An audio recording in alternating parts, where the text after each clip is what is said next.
mas o meu assunto aqui são dois, rapidamente. O primeiro é nessa linha de treinador, né?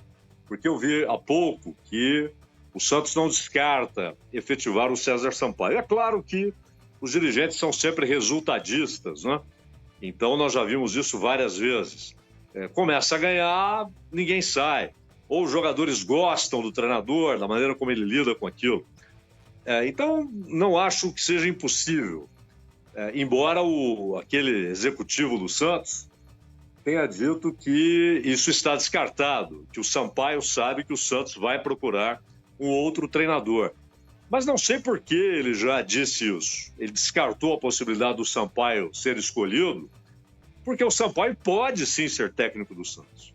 Claro que pode. O Sampaio, primeiro, ele teve uma carreira em altíssimo nível, né? Altíssimo nível. Ele esteve no topo do futebol mundial, disputando Copa do Mundo como titular da seleção brasileira, no momento que não era fácil você ser titular da seleção brasileira. E foi um jogador formidável, trabalhou com grandes treinadores, foi assistente de um bom treinador, que é o Tite, não acho que seja extraordinário, mas um bom treinador, experiente, que é o Tite, e tem um preparo acadêmico, inclusive. Ele se preparou para várias funções no futebol, ou para ser um dirigente profissional, ou para ser treinador, né? Parece que nos últimos anos é que ele se inclinou para essa possibilidade. E mais, o Sampaio não é um cara que vai obedecer o jogador. Com toda a categoria, com todo o respeito que ele sempre tem por todo mundo, com toda a simpatia, um cara que nunca ouvimos levantar a voz, mas ele tem a autoridade da sua história. E nós conhecemos o Sampaio. Ele lidou, ao longo da carreira, com gente muito difícil. E nunca foi pau-mandado, nunca foi aquele cara que só diz o que querem que ele diga. Então, não vejo nenhum problema. Agora, não sabemos, pode ser que ele comece a trabalhar e a gente veja que ele não está pronto ainda.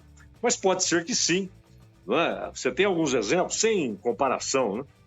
Mas apenas para dar o exemplo. O maior técnico do século XXI... ele foi do time B para o time A, e no time A virou o maior técnico do século XXI, que é o Guardiola. Sem qualquer experiência anterior, ele pegou um time dificílimo de ser dirigido, cheio de problemas que ainda estavam pendurados desde a época do Rijkaard. O Scaloni, da mesma maneira, né? Ele começou como assistente. Aliás, ele era, por exemplo, o Sampaoli, que trabalhou em 18. Ele é muito melhor que o Sampaoli. Assim como o BKSS é melhor que o São Paulo.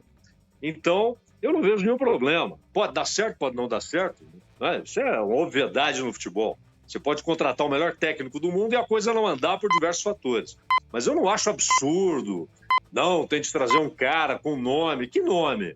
Pode ser um cara caro e que vai trazer problemas para o Santos. Pode ser um cara caro e que não vai resolver os problemas do Santos. E talvez um sujeito começando a carreira leve melhor a orquestra do que alguém que tem nome e que custa muito mais. Então esse é o primeiro ponto. E o segundo ponto foi um assunto, estou muito atrasado, né? Porque faz tempo que o Capelanes falou isso, mas eu achei sensacional ele levantar aquele debate. Sei que muita gente tocou corneta reclamando do Capelanes e tal. Me parece que tenham entendido, né, em rede social, essas coisas, o que ele estava dizendo. Ele trouxe uma pergunta. Ele não trouxe uma afirmação a respeito do menino do Barcelona, que o Jamal, né, que é chamado também de Yamal, né, o nome original lá, marroquino é Jamal, né, mas ele, que é um craque, não há dúvida que é um craque. E aí eu achei tão legal esse assunto que o Capelanes levantou, que eu fiquei pensando e não tive a oportunidade de participar antes. Então eu me lembrei, Capelanes, de alguns nomes aqui rapidamente, para não atrapalhar mais o debate de vocês. Além do Pelé, que você colocou como obviedade, né, portanto, à parte, eu me lembrei de alguns nomes. Um é o Coutinho, não é o Coutinho do Vasco, Coutinho, o gênio da área, né?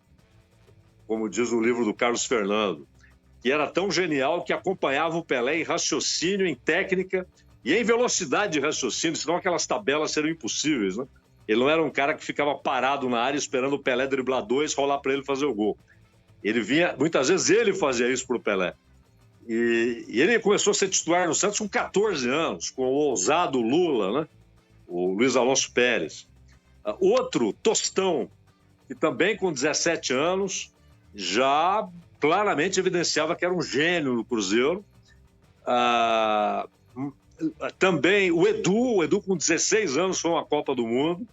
E o Edu, se você pega ele com 17 anos, ele faz 17 em agosto de 66, se você pega ele, portanto na Copa ele tinha 16, se você pega o Edu em 67 com 17 anos, é um absurdo. Até ele joga um absurdo até os 25 anos, depois teve muitos problemas e tal, mas um absurdo. E com 17 ele já jogava um absurdo. E dois nomes internacionais, Capelanes. O Cruyff, que com 17 também já era titular do Ajax e já era tido como fenômeno, né? Claro que na época a gente não via os jogos da Holanda, né? Imagina, a gente nem sabia quem era Cruyff, mas quando você pega depois os vídeos daquele Ajax de 65, 64, ele está com 17, ele já é titular do Ajax, e a obviedade, Diego Armando Maradona, que só não foi à Copa de 78. Com 17 anos, ele fez 18 em outubro, no final de outubro de 78, o Menotti só não levou porque a canalha, sanguinária ditadura argentina botou tal pressão sobre a seleção, vocês têm de ganhar a Copa. Esse era o recado do ditador Videla para o Menotti, vocês têm de ganhar a Copa. E o Menotti achou que seria muito arriscado para um garoto de 17 anos ser levado para o meio daquela pressão terrível que a seleção argentina enfrentou com a pressão da ditadura, repito, canalha e sanguinária que governava a Argentina. Mas o Maradona, e hoje há muitas imagens dele no Argentino Júnior, claramente já era muito maior, como foi ao longo de toda a carreira, Boa noite, do que esse craque do Barcelona, não tenho dúvida que é um craque. Eu agradeço o Capelanes, agradeço a iniciativa do Capelanes de trazer um debate tão legal, né? E é claro que o menino fazendo 18, aí já haverá uma multidão de jogadores superiores com 18. Mas foi muito legal, viu, Capelanes? Eu fiquei pensando nisso aqui, e é bom que a gente revisita um pouco a história do futebol, né? Sem dúvida.